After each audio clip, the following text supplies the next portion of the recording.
All right, we are live. Give people a few moments to get into the webinar here. Terrific.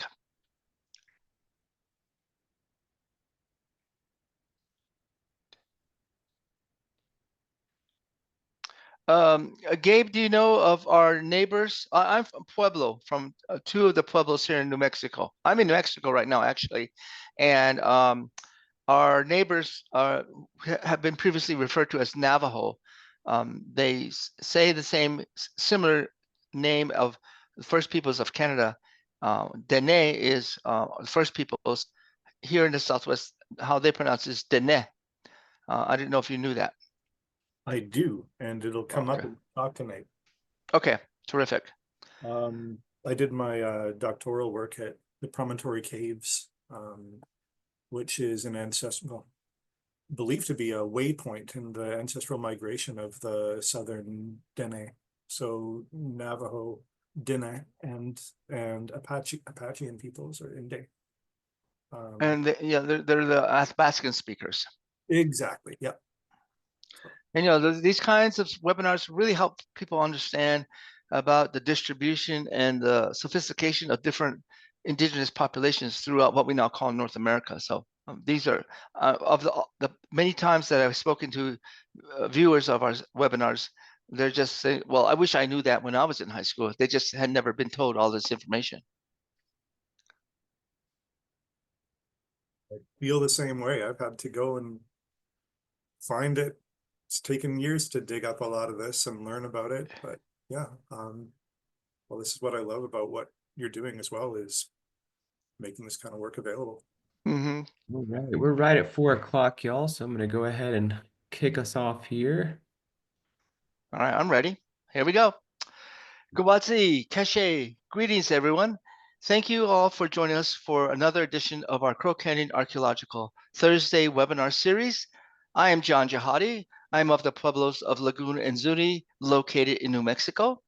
I am honored to greet you in two of the languages of our Pueblo communities and honored to be your host and moderator for this edition of Crow Canyon's webinar series.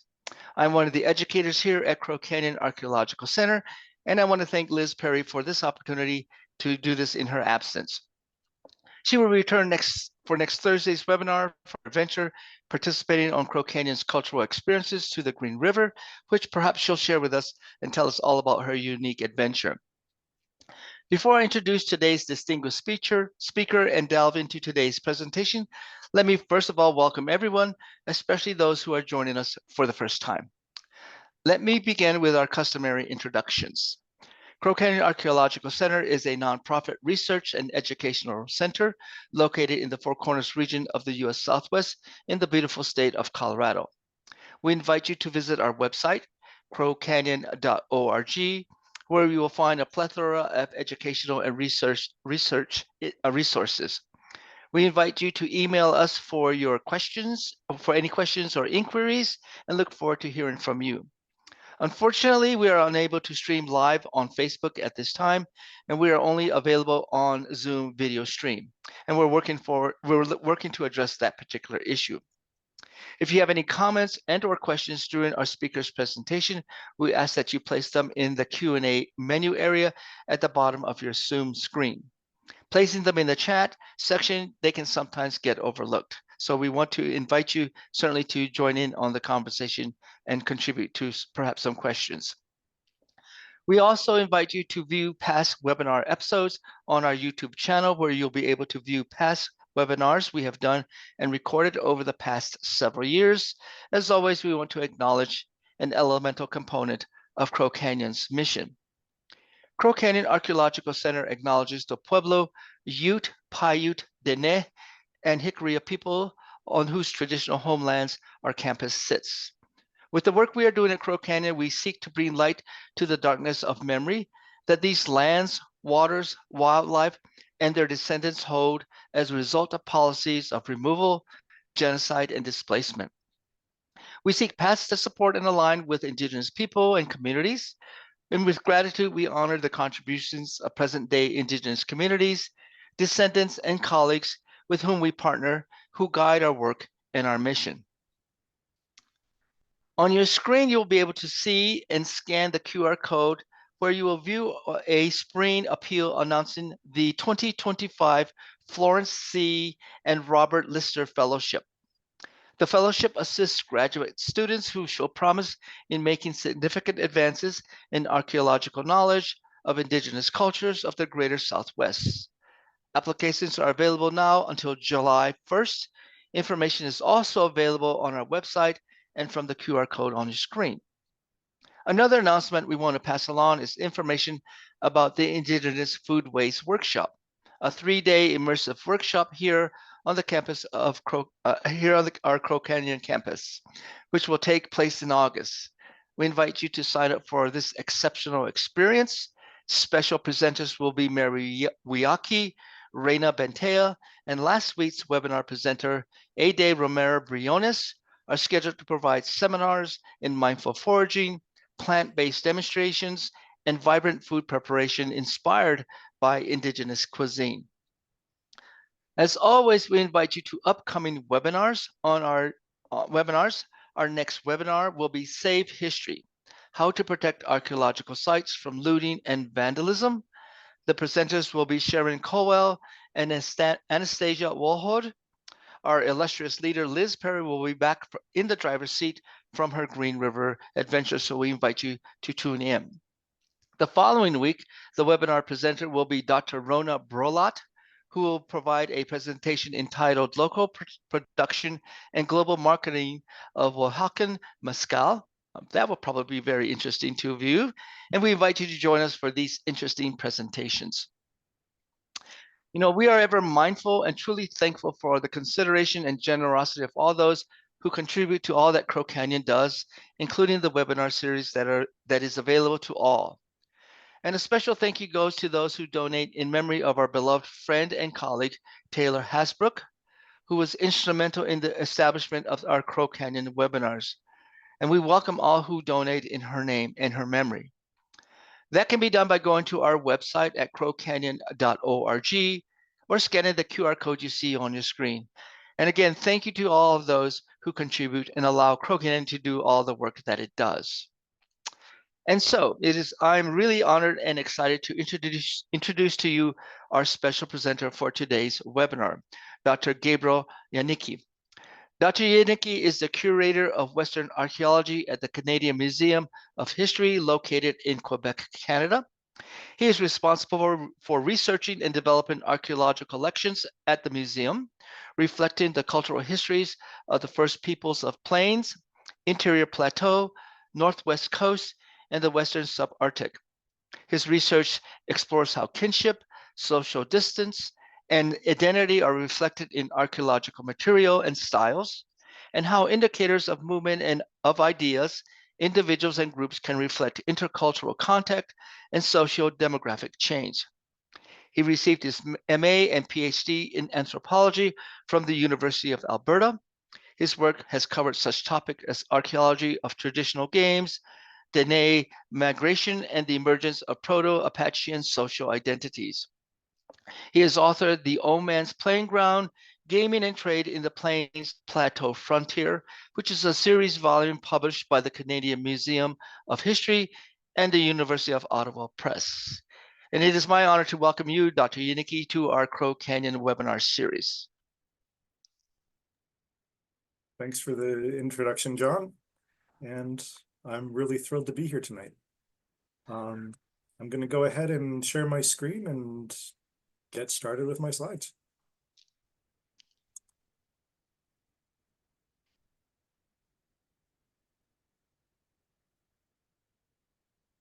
There we go. So with the theme I've chosen to talk about today, I'm hoping to refocus things a bit from common focus when it comes to conflict. Traditional games aren't just a change of pace compared to warfare. They're part of a package of activities related to cooperation, alliance making, and even the coalescence of peoples that can often make up a blind spot in understandings of the history of ancient North America.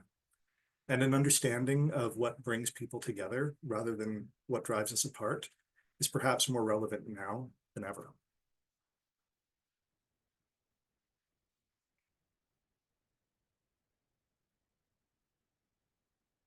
Just to begin, I'd like to acknowledge that here in Gatineau, Quebec, I'm on the unceded traditional territory of the Algonquin Anishinaabe. The sites that I'm going to talk about today include Promontory Point, Utah, in the traditional territory of the Northwestern Band of Shoshone. And we'll be looking at the ancestral history of the Southern Dene and likely Kiowa peoples there. We'll also be looking at sites in the traditional territories of the peoples of Canada's numbered treaties in Western Canada, including Treaty 4 in Southern Saskatchewan and Treaty 7, where this picture is located in Southern Alberta. I'm focusing on the ancestral heritage of peoples, including the Blackfoot and the Nakota. So just to begin, I'd like to tell you a bit about how I sort of accidentally fell into the archaeology of traditional Indigenous games. And the story for me begins here at this mountain range, the Livingston Range in Southern Alberta, which is part of the western front of the Rocky Mountains. It's where the Rocky Mountains meet the Northern Plains. I grew up in this area of Southern Alberta, and I'd spend a lot of time in this valley in the photo in the lower right. That's the gap of the Old Man River, where the Old Man flows out of the Livingston Range out into the prairies. Do a lot of fly fishing there when I was a teenager. Thought I knew the area pretty well, but it really surprised me when I got to do my undergrad at the University of Calgary. And I came across the journal of a Hudson's Bay Company explorer and fur trader by the name of Peter Fiddler. It's one of the two figures in that painting there by Lauren Bouchard. The other is Philip Turner. Peter Fiddler, in the winter of 1792, was at a place called Buckingham House, a Hudson's Bay Company post east of modern-day Edmonton. And he was assigned to overwinter with a band of Piikani, one of the Blackfoot nations. They were traveling further south that winter than they had in several decades, owing to the effects of smallpox epidemics. But as a map maker and explorer, Fiddler was assigned to go ahead with them and learn their territory, meet the people. And the culminating point of his journey south was the headwaters of the Old Man River, right where it flows out of the mountains. In his December 31st, 1792 journal, his December 31st, 1792 journal entry, which I've shown here, he describes the Piikani he was traveling with hearing word of a band of Tunaha camped at the headwaters of the river. A party was formed to go and meet them at Fiddler's urging because no contact had been made with the Tunaha or Kootenai peoples at this point in time. And Fiddler was very keen to encourage them to come out to the Hudson's Bay Company posts and trade. So a party of men, effectively a war party, gathered to travel up the Old Man River. And Fiddler describes arriving at the first high rocks of the mountains, meeting the leader of the Tunaha band, and then traveling west a half mile and south a quarter mile into the mountains proper, where they came to this place that's illustrated in his journal. It's a rock alignment made out of fist-sized stones, about 30 yards in length, pointing due north and south. And Fiddler said it was right next to the river on a space, an open clearing little bigger than the rock alignment itself, set about with 11 cairns of stones. And he described a great deal about this place, all of which winds up being interesting information that we can interrogate and learn from. This is all drawing from a book that I've published here at the museum, if anybody's interested in learning more. And also my collaborations with several elders from Piikani, Kainai, and Stoney Nakoda nations.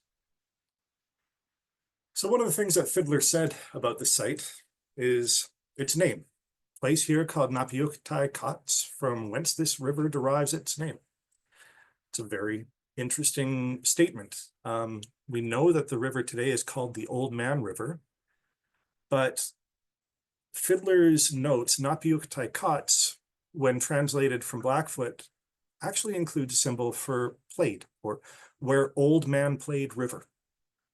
And the story that Fiddler records is a story of old man, or Napi. That's the creator in Blackfoot tradition, the creator and trickster figure. And he stopped a while and rested here at the banks of the river and taught all the nations how to make peace by playing a game. 100 years later, a Canadian geologist by the name of George Dawson from the Geological Survey of Canada was passing through the valley, this time with Stoney or Nakota and Ahiao or Plains Cree guides. And the two names for the same place that Dawson recorded repeat this naming convention: Old Man's Playing Ground River or Old Man's Game River, rather than simply Old Man River. And going back to 1885, there was U.S. Army major named William Philo Clark who traveled all around the Northern Plains, so the Great Plains in general, preparing information for a volume on the Plains Sign Language. And when he met with the Blackfeet, or Southern Piikani in Montana, and learned and spoke with them in sign language, in the brief entry in his book on Blackfoot Sign Language, he recorded not one but two stories about this place. And in both cases in sign language, the term is the river where the old man played. So the way the game is played, according to Fiddler, is rolling a small hoop of 4 inches diameter and darting an arrow out of the hand after it. And those that put the arrow within the hoop while rolling along is reckoned to have gamed.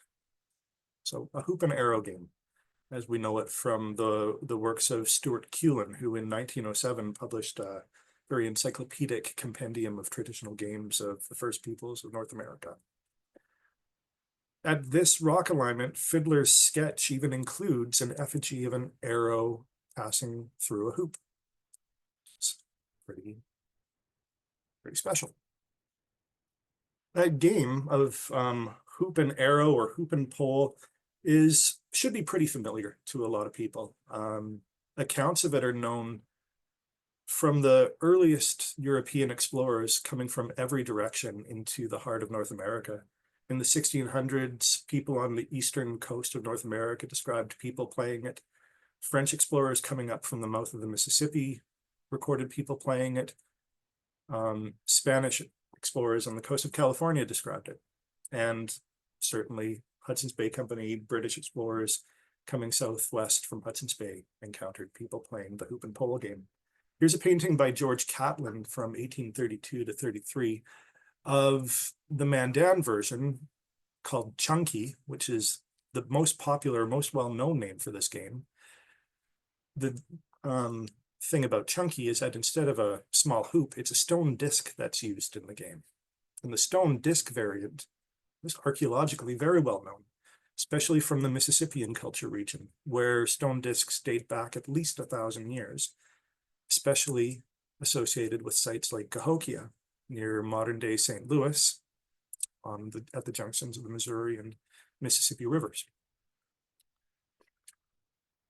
Now, a thing that needs to be said about games like hoop and pole or Chunky is that they're not simply a matter of recreation. These aren't games that are solely played for fun, although they certainly are fun. In all the accounts of traditional games recorded by Stuart Cullen in that compendium I mentioned, and almost universally, there are exceptions, but almost universally, these games were gambling games played by adults. Timothy Pocketat, in his work at Cahokia and with the Mississippian culture, described the function of gambling being very essential to the rise of Cahokia. When I say these games are gambled upon, I'm talking very high stakes games. Games where people would wager everything they owned, including all of their belongings, their lodgings, their food.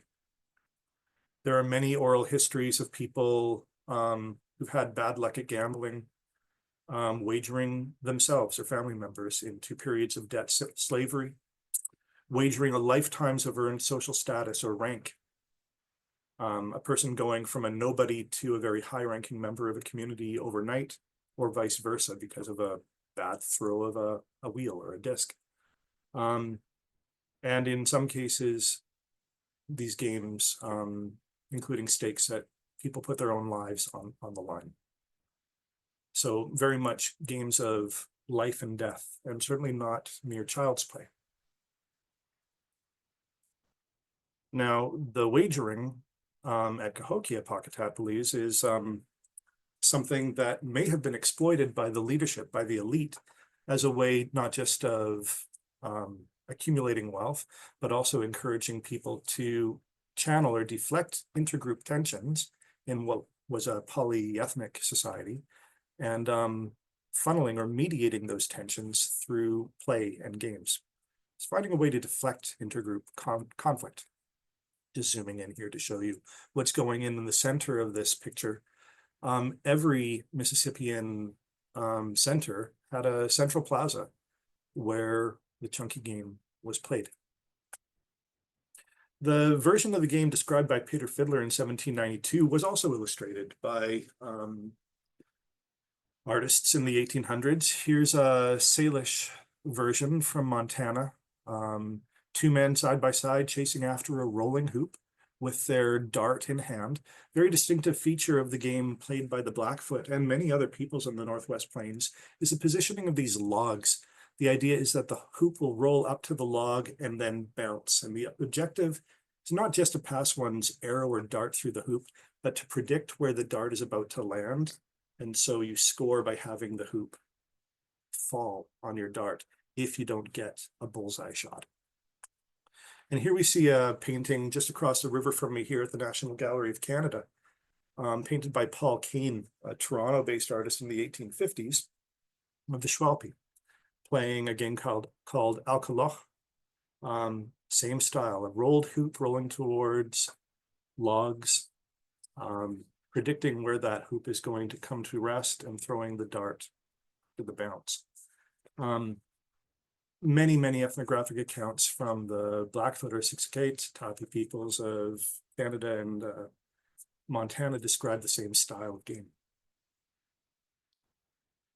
And the other thing that we see in this painting, and many others like it, is that crowd of spectators, the people watching.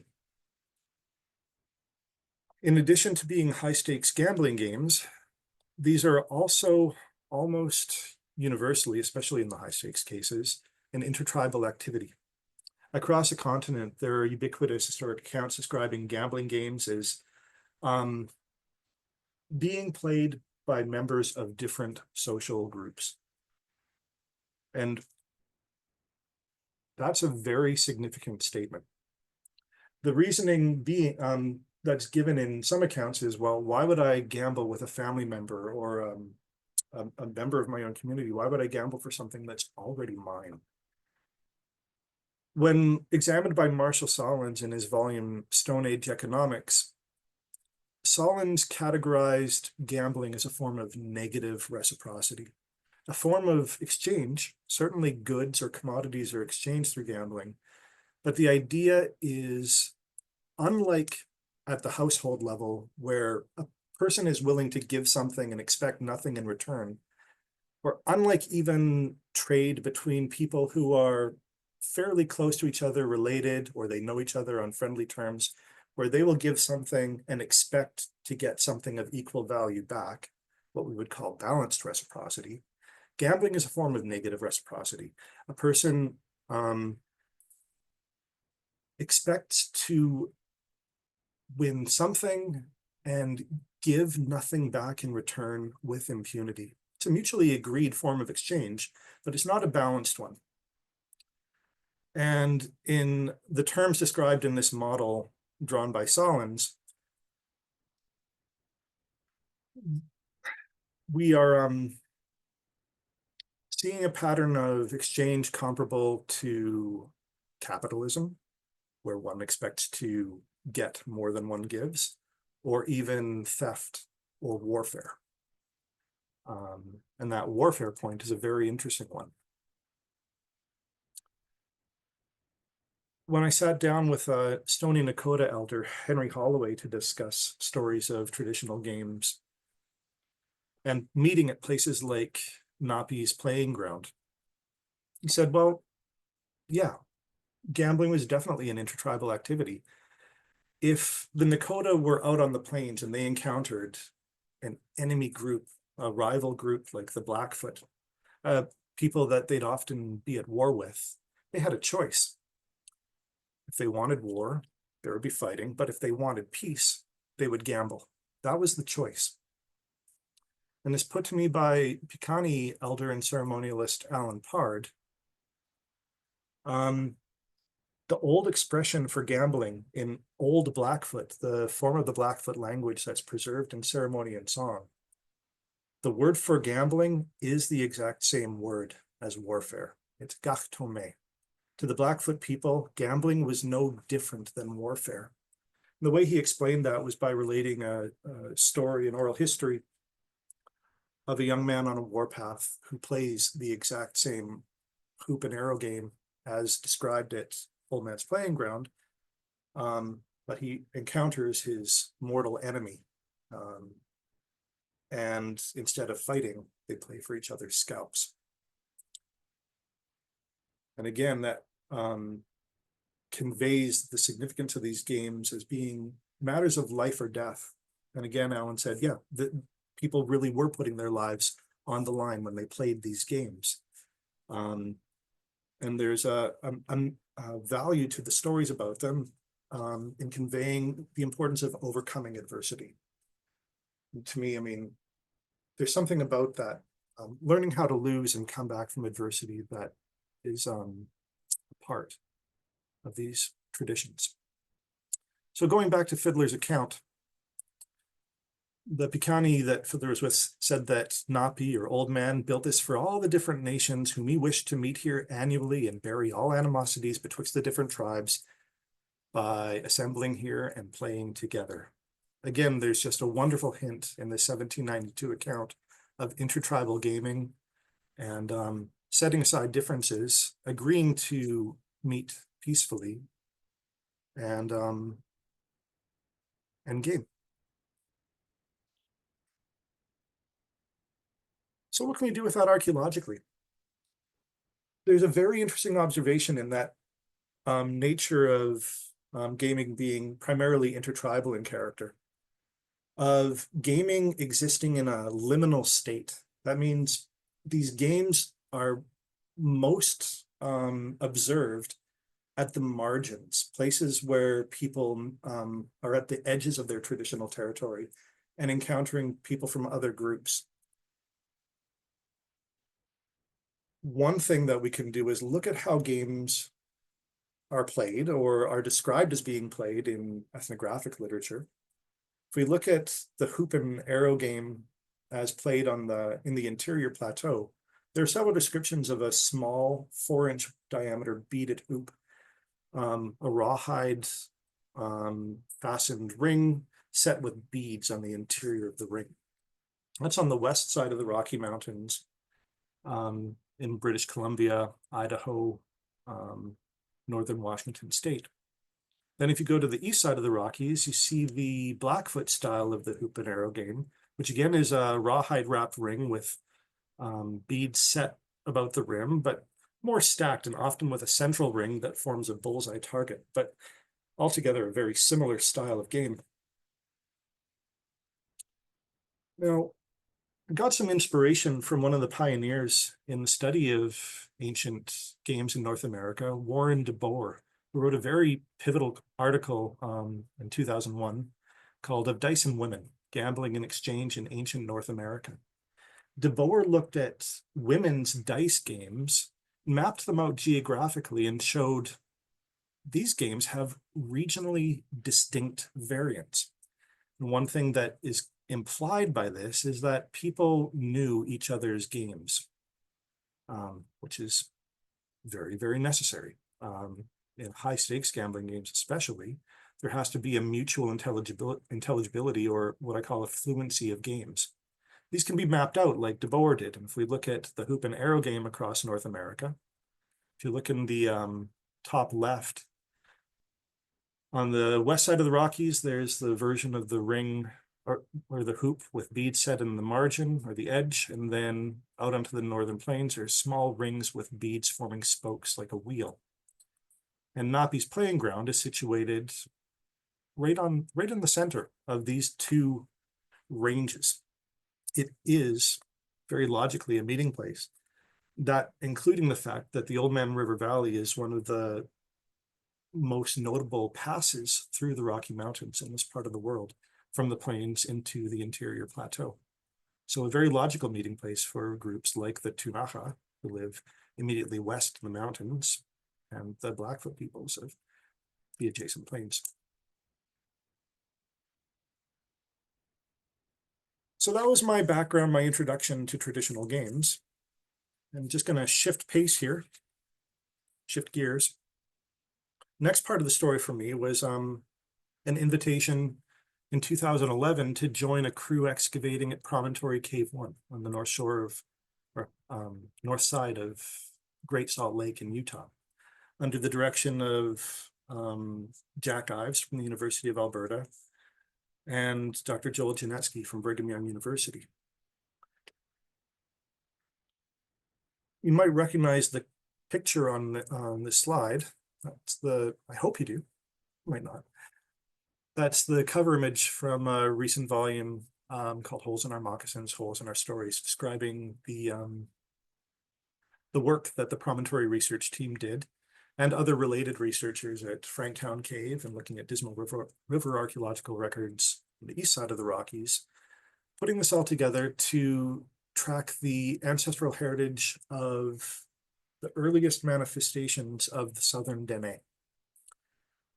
The Promontory caves were first investigated in the 1930s by Julian Stewart, and one of the things that Stewart pointed out is that in this dry cave, these dry caves where there's no water, no moisture, no decomposition, there are moccasins that are perfectly preserved. And the style that these moccasins are made in matches perfectly with the style of moccasins that are still made today by Denisutlanais and other subarctic Dene peoples in northern Canada. Stewart speculated back in the 30s that the caves might have been a waypoint in the ancestral migration of the Southern Dene or Navajo and Apache peoples. So there's just a map showing the extent of this ancestral migration that we're talking about from subarctic Canada down to the southwest. The caves are a very remarkable record. One of the remarkable things about them is that there on the north shore of Great Salt Lake, they were inhabited for a period of 1 or 2 generations by primarily bison and big game hunting people, which is very different from the lifestyle that we usually think of when we think of Great Salt Lake and interior Utah, which is the Fremont people, who were maize horticulturalists and wetland hunter-gatherers. Bison hunting does not fit that pattern at all, nor do soft-soled moccasins. So when we started excavating in 2011, we opened up a very small 2 square meter sondage. And in a very short amount of time, we started encountering these little split segments of Phragmites reed with these diagonal markings. They're marked on one side, the inside of the incurved face of the reed is on the other side. These are cane dice. Very, very similar to dice used by peoples in the Southwest, such as the Hopi, who would throw sets of these dice in a game similar to Patoli, where the result of a dice throw would allow you to advance a marker along a game board. There's no game boards known from Promontory caves, but southern Dene people, including many Apache groups, play a similar game of advancing a token based on dice throws, where the game board is actually a circle of stones. Kiowa people also have a version where the game board, or the circle, is painted on the back of a bison rump. Now, Julian Stewart, when he excavated in the 1930s, recovered 24 cane dice, which is actually a lot. That would be one of the larger records of ancient games known in the archaeological record, especially at that time. But in our 2 square meters and test excavations around the rest of Promontory Cave 1, found more than 170 more, including what came to a total of 145 from that 2 square meter excavation near the front of the cave. That's projected over the rest of the unexcavated portion of the cave, there could be thousands upon thousands more dice in Promontory Cave 1. It's staggering. And it's not just dice, especially not just split cane dice. There are dice made out of beaver teeth or porcupine teeth. There are dice made out of bone and split stick. There's an example of a netted gaming hoop with a feathered wooden dart. Wrapped juniper hoops and gaming balls, which correspond with traditional games played by Southwestern peoples. Quite a broad range and a really remarkable number. So sitting out at the mouth of the cave in 2011, after starting to delve into this, Dr. Ives, Jack, posed me a question. He said, what do you think this all means? I'd already been doing my work at Mappy's Playing Ground. I'd had some time to digest the significance of games. And the immediate conclusion to me, that could be made is, well, the promontory people had neighbors. One outstanding question at the time was whether the promontory phase or promontory culture had arrived after the decline of the Fremont people in the Northern Great Basin. And the sheer ubiquity of the gaming material sort of screams out, no, there are other unrelated people nearby. This became my doctoral dissertation. At our campsite on the Great Salt Lake shore, with the caves off in the background in that spur of rock, we found that the surface is actually covered with a loose scatter of pottery fragments, as well as stone tools, objects like manos and metates. We were clearly camping on an ancient camping site. This just happens to be also a freshwater springs that seeps out into Great Salt Lake, the only source of fresh water for several miles around, and probably the closest source of fresh drinking water to the promontory caves. So I excavated here at a site that came to be known as Chernow Springs, 42 BO 1915, and encountered stick impressed adobe, compressed packed living floors, the remains of probably subterranean, well, one subterranean pit house. Several more depressions, that could be more, are also there at the site. And that would be the hallmark of the Great Salt Lake Fremont. So were these people there at the same time as the promontory caves? Well, we collected a range of radiocarbon dates, well over 100 radiocarbon dates now from moccasins from Cave 1 and Cave 2, which give a very, very tightly compressed radiocarbon range in the mid-13th century. And the pit house structure that I worked at Chernow Springs was inhabited much longer. There may be two overlapping structures on the same spot. But the earliest dates going back into the 9th, 10th centuries, and then the latest dates extending into the 13th. And the tail end of occupation of that excavated pit house coincides very interestingly with the peak of occupation at Promontory Cave 1. So yes, it would appear that Great Salt Lake Fremont people were living adjacent to the caves at the same time as peak occupation by ancestral Dene peoples. And we can do something similar to what De Boer did with the range of games and look at, well, what do the styles of games seen at Promontory Cave 1 tell us? One thing that stood out is that none of the dice and other gaming materials from Promontory Cave 1 correspond with the best known gaming pieces of the Fremont, which are rectangular bone dice. Instead, the style of games seen at Promontory Cave 1 corresponds with peoples of the plains, extending around the Colorado Plateau into the southwest, and even in the case of beaver or porcupine tooth dice, into the Pacific Northwest, which gives very, very intriguing insights into the range of the promontory people, who we suspect were migratory bison hunters. The Great Plains would have been one of the regions crossed through by Southern Dene ancestors in an ancestral journey from the subarctic. Games also give us a hint of who the promontory people were interacting with. And their interaction sphere is much, much broader than appears to have been the norm for Fremont peoples. So you see this difference in social networks and mobility, geographic mobility, trade contacts that can be teased out just by looking at the styles of games. There's another interesting fact, though, with the promontory gaming pieces, which is that the vast majority of them are dice. And in De Boer's article, very important article, everyone should read it. One thing that he points out is that in 83 cases, 83% of cases across North America, drawing from historic observations and ethnographies, dice games were played exclusively by women. In a few recorded cases, dice games were the domain of men. And in a few cases, played by both men and women, but predominantly a women's game. That sort of breaks the model a bit when you think about it in terms of social access and liminality and playing with strangers in high stakes games. That's not something that you might think is that women in 13th century Great Basin had a great deal of access to, is people from other communities for high stakes games.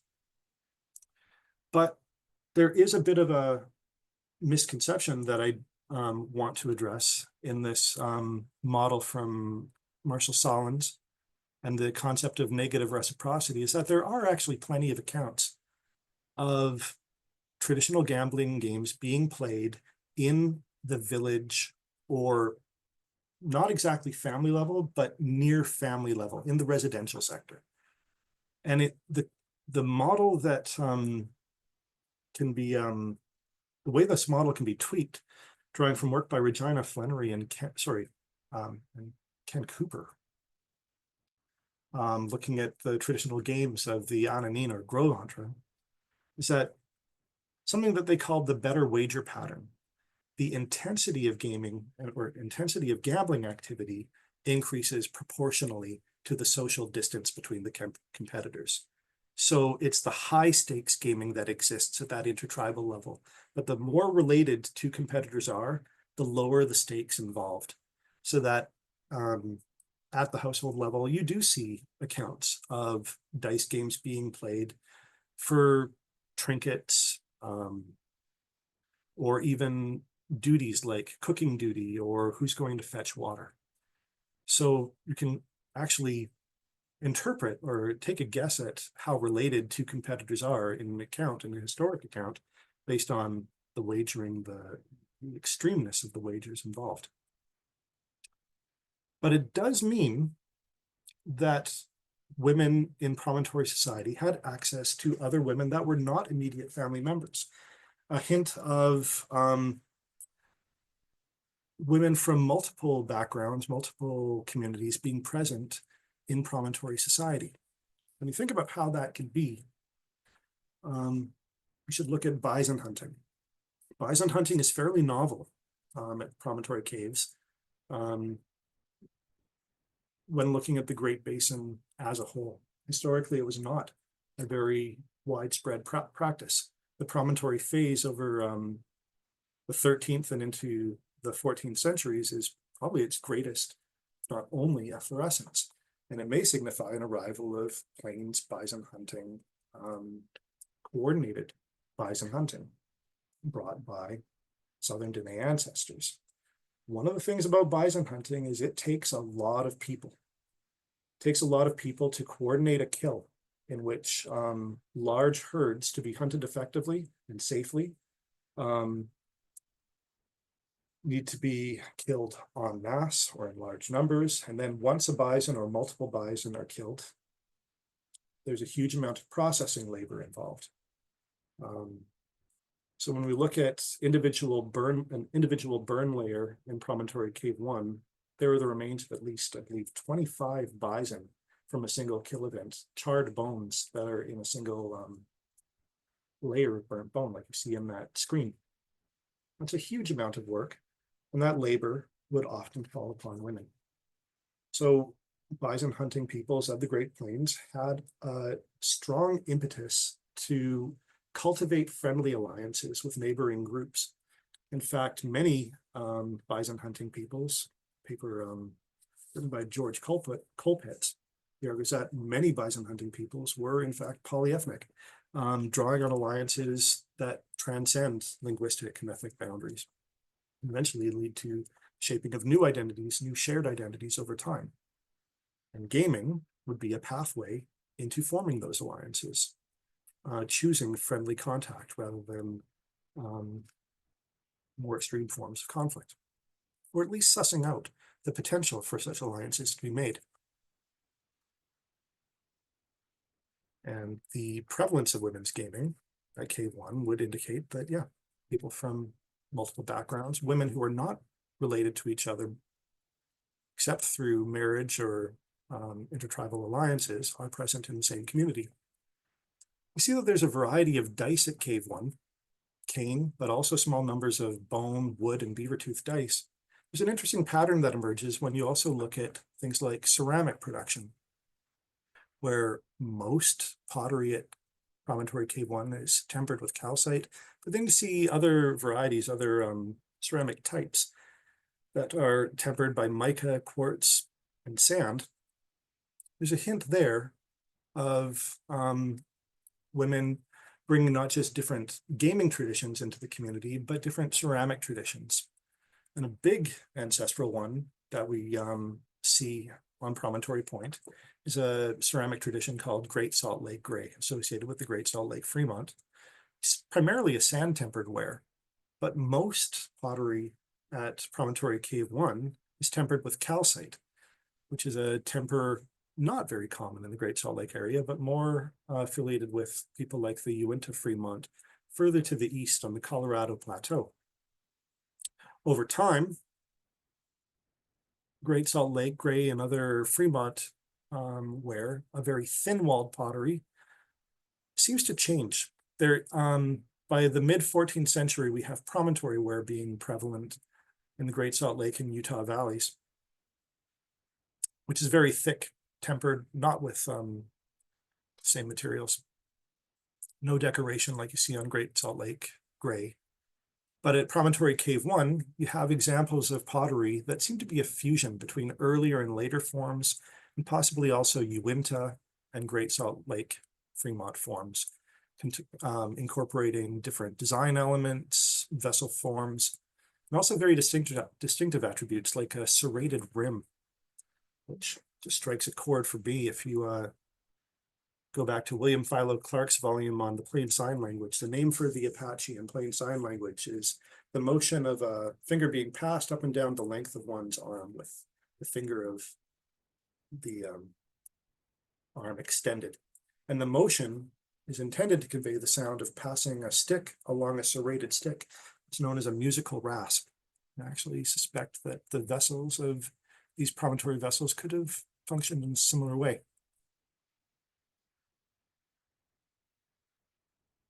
So in addition to hints of group alliance formation, intermarriage, changing demographics in the promontory population,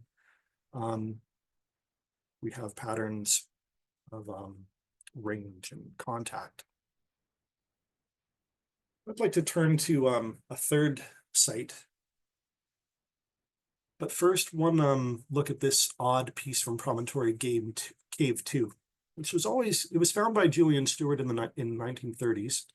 And he flagged it as a possible gaming piece, but didn't really know what it was. It could have been, he thought, a hand game object, something that's hidden in one hand and used in a guessing game. But if you turn it on edge, you can see that there's actually the ends of two sticks stuck in it, which is very interesting. So now I'll bring you to a collection here at the Canadian Museum of History. Originally long known as the Lake Midden site, a site near Last Mountain Lake in southern Saskatchewan, not far from Regina, where you see many ribs. These are bison ribs, and they often have these notches incised on the edges. If you line up the promontory specimen, you can see what I'm talking about. You just have a shorter segment of rib from a different animal. It's not a bison, I think that's an antelope. But the notches are there. So what are these? Well, when they were first found, they were thought, in the 1940s, they were thought to be the handles for scrapers.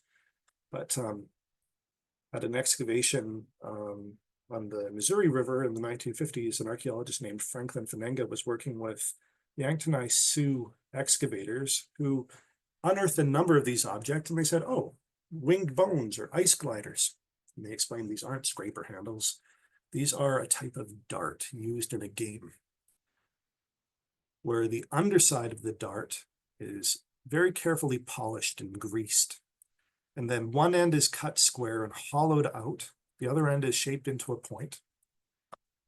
And then two sticks are inserted in the hollowed out end, and feathers are tied onto the sticks. And these are thrown as darts down a packed snow track. Game called Ice Glider. Further east in North America, you see variants of this game known as Snow Snake. Here's a painting from 1930 painted by John Saul, a Yanktonai Sioux artist, making recollections from his childhood. He was in his 80s when he made this painting around 1930. So Last Mountain Lake is now known as Kakimamawipik. It's a Plains Cree name, meaning where they used to gather. It does convey the site being a gathering place, and it has an incredible number of gaming pieces. These are more of those ice gliders where I've oriented them so you can see the hollowed out ends where the sticks and feathers would go in. There's more. Goes on and on. This is a huge collection of gaming pieces. In fact, one of North America's largest. There are so far about 440 of these known from the site at different museum collections in Canada. And the only collection I know of that has more would be Pueblo Bonito, where there are 471 gaming pieces currently recorded or reported. And Pueblo Bonito in Navajo tradition is associated with the story of the great gambler. So these ice gliders are associated with a single occupation, a single cultural phase from about 1450 to 1800. Effectively the last archaeological cultural tradition in this part of southern Saskatchewan prior to European contact. In the work of Dale Waldy, who investigated the ice gliders and pottery and the distinctive arrowheads of the Mortlach culture, pointed out that there is an interesting dichotomy, especially at places like Last Mountain Lake, where there's a northern cluster and a southern cluster. And the Lake Midden or Kakimamawipik site is situated very much in the center of this bipolar range. You have a sense of a central gathering place between northern and southern clusters associated with the Mortlach culture. It's also an interesting liminality to this site, being situated at the edges of the northern plains where it transitions into the northern parkland. And so Dale Waldy believed that Mortlach was representative of the ancestral Assiniboine or Nakota peoples, but that date range also corresponds and fits neatly with the expansion of ancestral Plains Cree into this area, especially in the 19th century. But there are hints of people also having connections much, much farther south.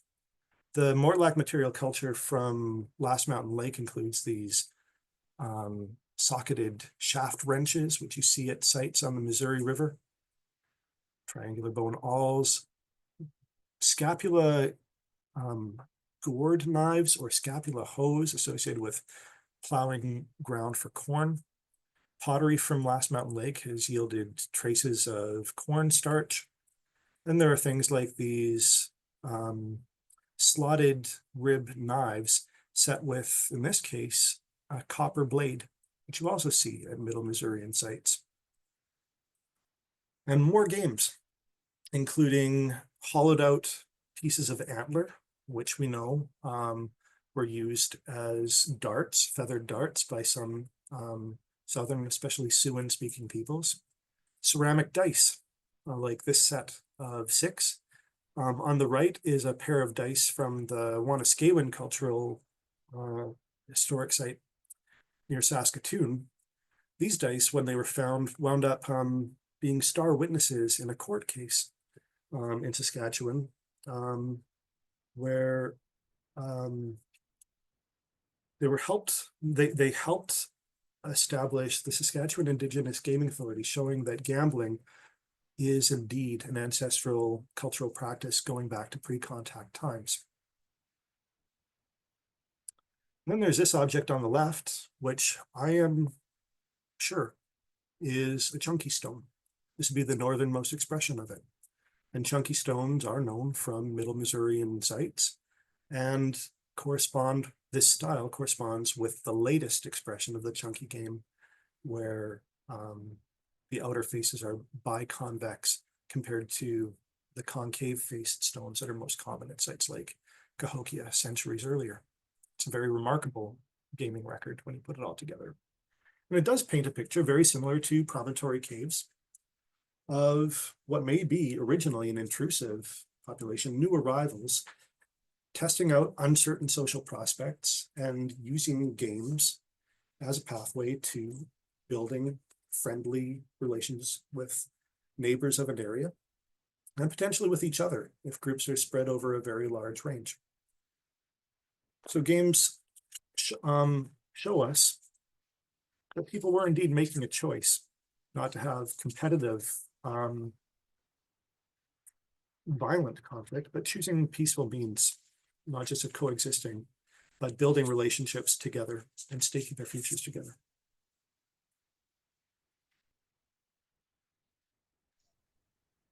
A few last thoughts here. As I mentioned, I think there's a lot of unique potential that archaeological examples of gambling games have for mapping out regional trading networks.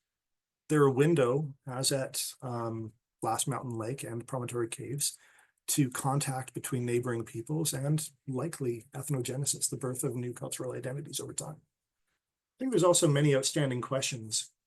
The extent of gaming accounts across North America, the sheer ubiquity of them and the prevalence does, I think, point to their age. So how far back does it go? I think that there's very interesting new research coming out in that direction. So stay tuned.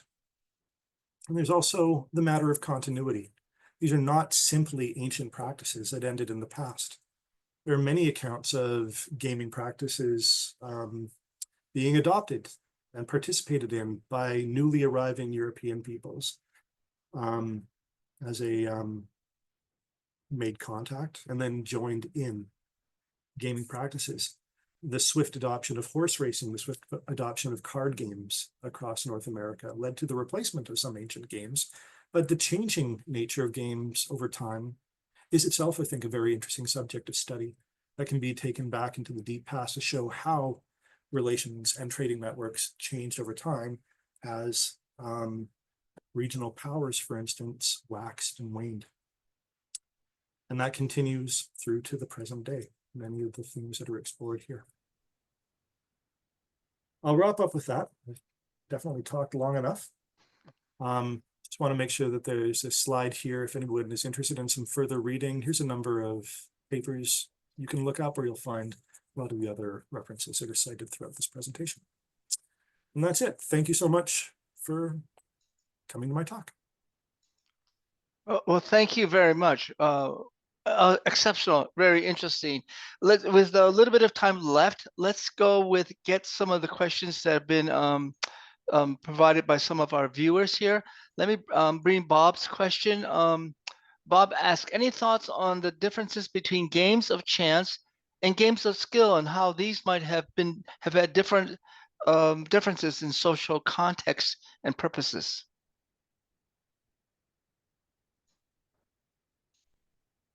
Differences between games of chance and games of skill. I think there's a matter of personal preference there.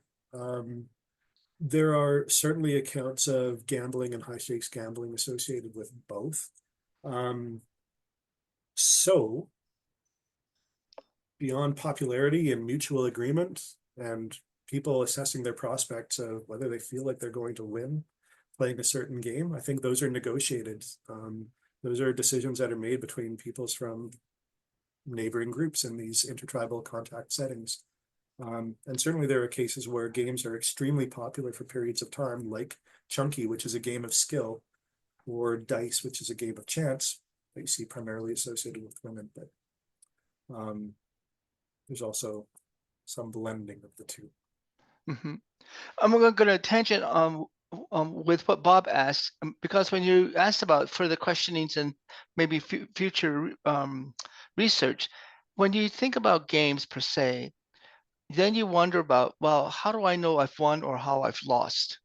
Or if I'm on the losing end, if I don't have some sense of quantification, how to quantify something that gives me the better advantage, or if it's a win-win situation. So how does anthropology, archaeology look into how humans found some concept of quantity, or that whatever it is I have is the same value as what you have? Interesting question. And it's one of those things that mystifies me. I wouldn't be able to quantify it as an outside observer. And I think observers of some games did struggle with understanding or even following what was going on. I mean, European observers watching indigenous games where things happen at such a pace and so inexplicably to them as observers, they couldn't understand what's going on. But if you look at accounts of, say, lacrosse in Eastern North America, wagers were piled up at the end goalposts, and it was all very clear who had placed what wager against what, and there was someone tallying them mentally using mnemonic devices for just keeping tabs of who bet what, make sure that those bets were paid out. There are mechanisms built into some games for keeping score, keeping tallies. So the kick stick or tally sticks that you see, especially with things like the hand game, which stretches across all of Western North America. Each player brings a set of sticks, and or there is a set of sticks that's divided equally. And every time a winning guess is made in the hand game, that's the game where an object is hit in one hand. Yeah, hand games. Hand games, yeah. So the score counter goes across to the other player when they make a win, when they get a winning guess, and the play continues until one player has all of the counters. So there's that. With the dice game with a marker, you play until someone wins. That's a very familiar style of game.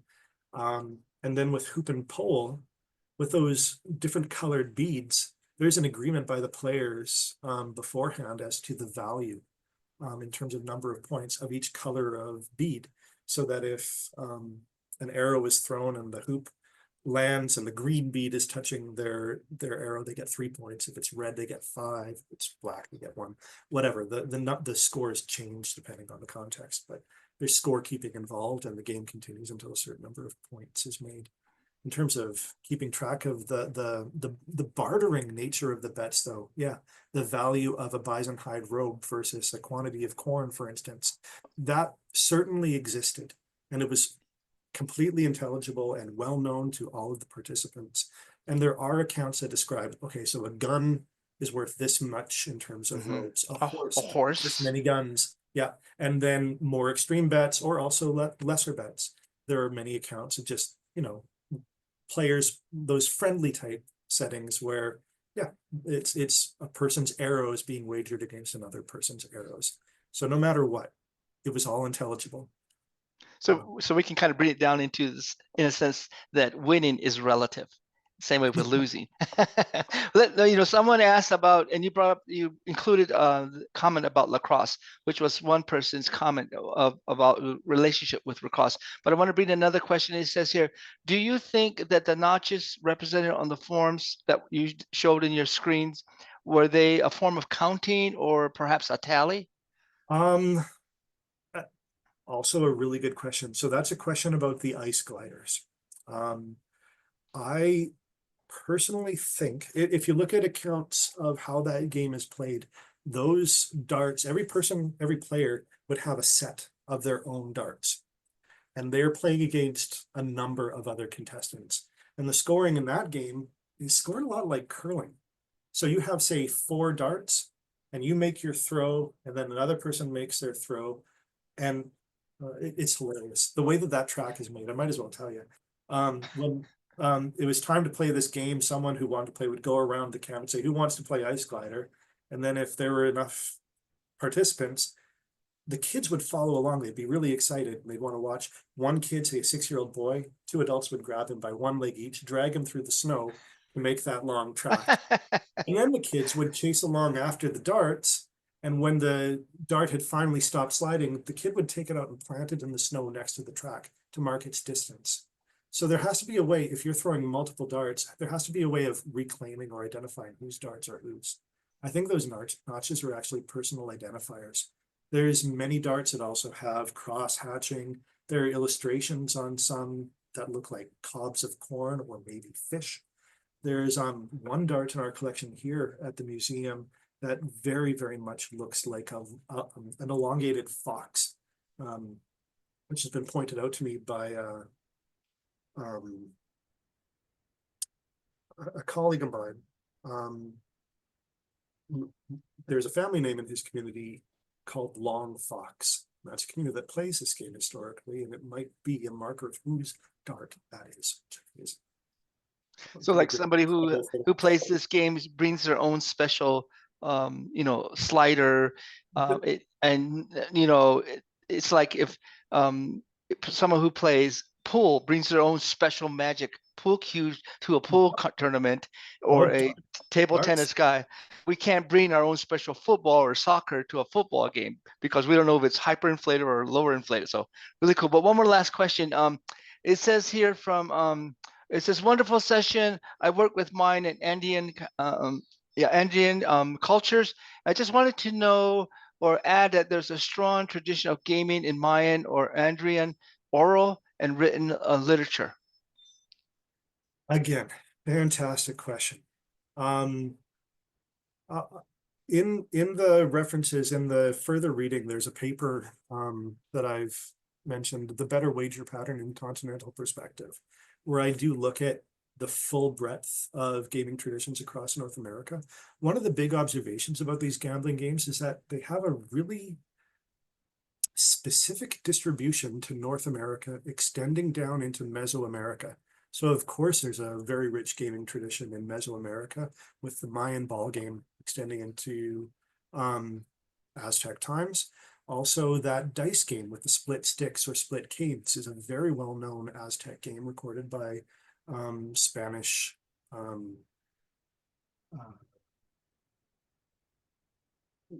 missionaries, observers in the 1500s and 1600s.